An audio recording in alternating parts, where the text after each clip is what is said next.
Les éditions Télème présentent un enregistrement intégral de L'Antre du Diable de Douglas Preston et Lincoln Child, lu par Sandra Poirier. Chapitre 1.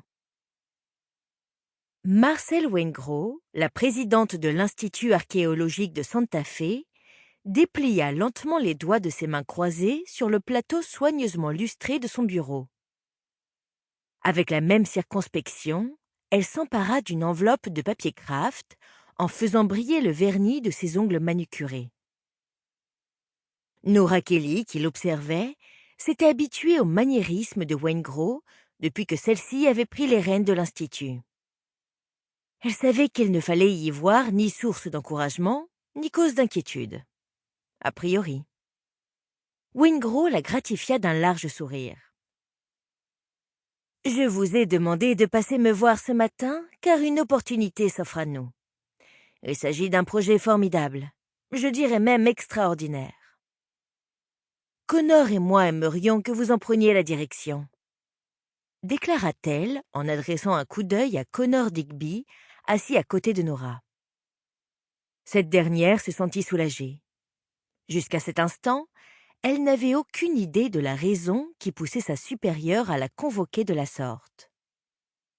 Depuis le mois d'octobre précédent, lorsque Waingro avait nommé Digby au poste de chef du département d'archéologie qui aurait dû lui revenir de droit, Nora entretenait avec elle une relation courtoise mais distante. Digby, qui occupait le bureau voisin du sien, était un honorable archéologue ainsi qu'un garçon agréable, à défaut d'avoir de l'imagination. Mais les relations de Nora avec son nouveau chef étaient pour le moins délicates. Depuis 6 mois qu'il dirigeait le département, elle avait fait profil bas, se contentant de se concentrer sur son travail, tout en s'efforçant, en vain, d'oublier ce qu'elle considérait comme une trahison. « Sans vouloir remuer le couteau dans la plaie, » reprit Waingro, « je sais quelle a été votre déception de ne pas prendre la tête du département d'archéologie. Vous avez formidablement contribué à la réputation de l'Institut et vous ne serez pas étonné d'apprendre que ce nouveau projet est une conséquence directe de la publicité dont a bénéficié cette maison grâce à vous. » Nora attendit la suite, peu habituée à voir Waingro la complimenter de la sorte.